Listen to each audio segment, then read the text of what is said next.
Hello दोस्तों, नमस्कार। कैसे हैं आप लोग?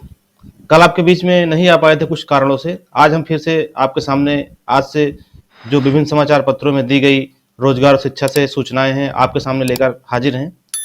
जैसा कि आज समाचार पत्रों में दिया गया है कि नीट का जो परीक्षा परिणाम है वो जारी कर दिया गया है, कल ही जारी हो गए हैं। इसमें नीट में शुभम बंसल यूपी के टॉपर और कैडेट में आदित्य, आकांक्षा और राहुल शीर्ष पर दिए गए हैं। बताया गया है कि राष्ट्रीय परीक्षा एजेंसी एनटीए ने मंगलवार को नीट यूजी परीक्षा और यूपी कैडेट के परिणाम घोषित कर दिए हैं।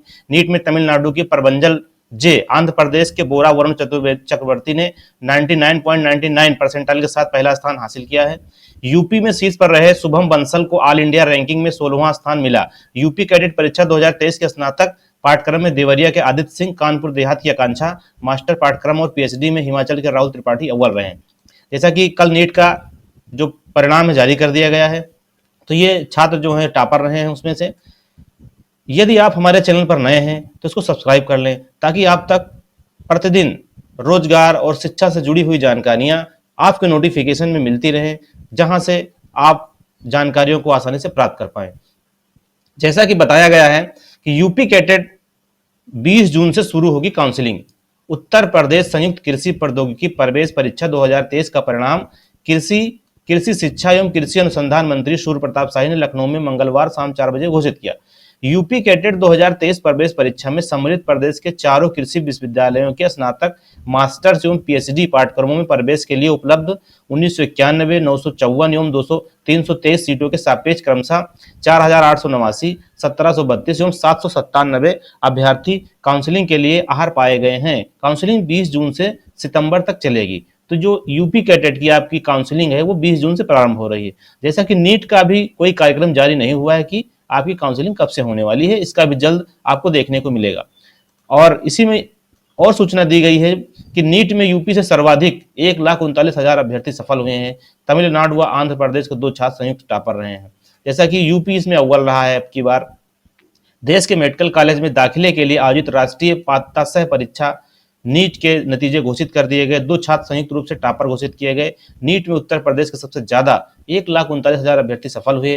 राष्ट्रीय टेस्टिंग एजेंसी की ओर से मंगलवार को घोषित नतीजों में तमिलनाडु के प्रभंजन जे ने टॉप किया है। तो ये इसमें दिया गया है। अगली सूचना है कि एआरओ की अर्हता स्पष्ट नहीं, फंसी भर्ती, ओवर एज हो रहे अभ्यर्थी। पिछले साल नहीं आई भर्ती, 1 साल भी आधा बीता, भर्ती के इंतजार में बढ़ी ओवर एज अभ्यर्थियों की संख्या। पिछली भर्ती का विज्ञापन वर्ष 2021 में आया था। जारी वर्ष 2022 में एआरओ के पदों पर नहीं कोई भर्ती आई है।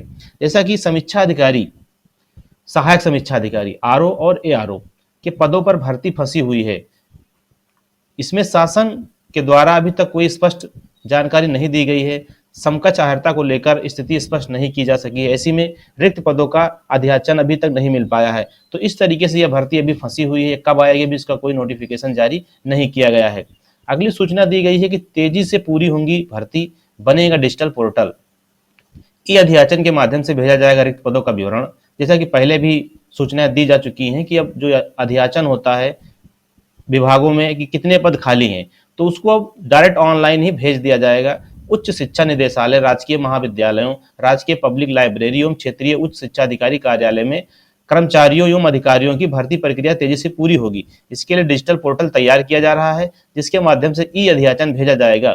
व्यवस्था को प्रभावी तरीके से लागू करने के लिए उच्च शिक्षा निदेशालय ने नोडल अधिकारियों को नामित कर दिया है। उच्च शिक्षा निदेशक राजकीय महाविद्यालयों, राजकीय पब्लिक लाइब्रेरी और क्षेत्रीय उच्च शिक्षा अधिकारी कार्यालय में कर्मचारियों को अधिकारियों को भर्ती उत्तर प्रदेश अधीनस्थ सेवा चयन आयोग और उत्तर प्रदेश लोक सेवा आयोग के माध्यम से होती हैं।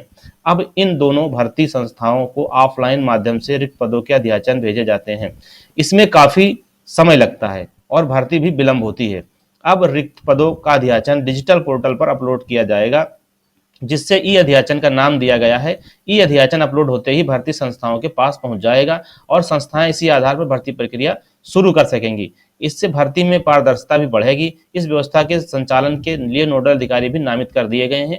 उच्च शिक्षा निदेशालय में कर्मचारियों एवं अधिकारियों के रिक्त पदों का ई अध्याचन भेजने के लिए उच्च शिक्षा निदेशालय के सहायक निदेशक डॉक्टर वीएन शर्मा को नोडल अधिकारी नियुक्त किया गया है। साथ ही तकनीकी सहायक एवं उच्च शिक्षा राजेंद्र सिंह के उनके साथ लगाया गया है।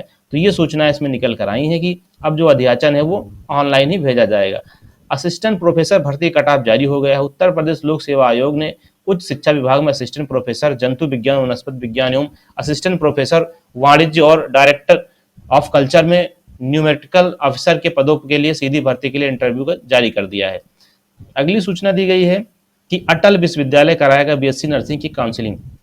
जैसा कि बीएससी नर्सिंग का रिजल्ट भी जारी हो गया है। बीएससी नर्सिंग कॉलेजों में दाखिले के लिए काउंसलिंग अटल बिहारी वाजपेयी चिकित्सा विश्वविद्यालय कराएगा।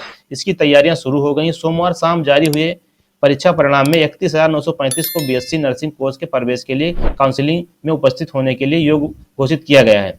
प्रवेश परीक्षा में वाराणसी की अर्पिता कुमारी पहले, बस्ती के सौरभ पटेल दूसरे, सिद्धार्थनगर के दुर्गेश यादव, लखनऊ की इमरा रही चौथे स्थान पर। तो इस तरीके से इनका भी जो है परीक्षा कार्यक्रम जारी कर दिया गया है। उसके बाद कि कब इनकी काउंसलिंग होनी है, ये सारी डेटें आपके सामने निकल कर आने वाली हैं।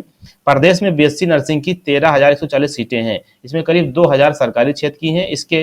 इसके लिए अटल बिहारी वाजपेयी चिकित्सा विश्वविद्यालय को 4 जून से संयुक्त नर्सिंग प्रवेश परीक्षा कराई गई, जहां पर 127 परीक्षा केंद्र बनाए गए थे। तो ये सारी चीजें इसमें निकल कर आ रही हैं। अगली सूचना दी गई है कि 4 लाख से अधिक बच्चों के अभिभावकों के खाते में सीधे पहुंचेगा पैसा।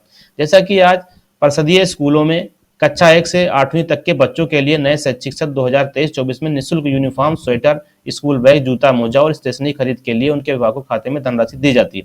लेकिन पिछले वर्ष कुछ बच्चों के अभिभावकों खाता सक्रिय नहीं होने के कारण उनके खातों में रुपये नहीं पहुंचे थे। इसको देखते हुए अभी बेसिक शिक्षा विभाग ने बच्चों के अभिभावकों के खाते को अपडेट कराने और जरूरी दस्तावेज जांच के लिए एकत्र करने की कवायद शुरू कर दी है। तो जिन छात्रों को नहीं मिल पाया उनके लिए ये डाटा संशोधित किया जा रहा है। अगली सूचना बताई गई है कि बीएड लखनऊ में 35 केंद्रों पर 17,059 देंगे प्रवेश परीक्षा। ये बताया गया है कि संयुक्त बीएड प्रवेश परीक्षा 2023 के लिए लखनऊ में 70 ऑब्जर्वर बनाए गए हैं। सोमवार को एलयू में जिला समन्वयक द्वारा सभी को परीक्षा किट भी बांट दी गई है। बुंदेलखंड विश्वविद्यालय की ओर से संयुक्त बीएड प्रवेश परीक्षा 2023 का आयोजन किया जा रहा है। इसके मद्देनजर एलयू से संबंध 5 जिलों में परीक्षा की तैयारी अंतिम दौर में है। एलयू के बीएड प्रवेश परीक्षा 2023 को कोऑर्डिनेटर प्रोफेसर राकेश द्विवेदी ने बताया कि लखनऊ में कुल 35, सीतापुर में 9। तो इस तरीके से इन चीजों को बताया गया है। जो परीक्षा आपकी कल होने वाली है, इसके लिए तैयारियां पूरी कर ली गई हैं। तो ये थी आज की सूचनाएं। वीडियो आपको कैसा लगा? अगर पसंद आए उसे लाइक कर दें। अगर चैनल पर हमारे पहली बार आप हैं तो इसको सब्सक्राइब कर लें और दोस्तों में शेयर करें, ताकि हमसे जुड़ी हर एक वीडियो का नोटिफिकेशन आप तक मिलता रहे। वीडियो को पूरा देखने के लिए आपका बहुत बहुत धन्यवाद। मिलते हैं अगले वीडियो में नई सूचना के साथ। तब तक के लिए नमस्कार।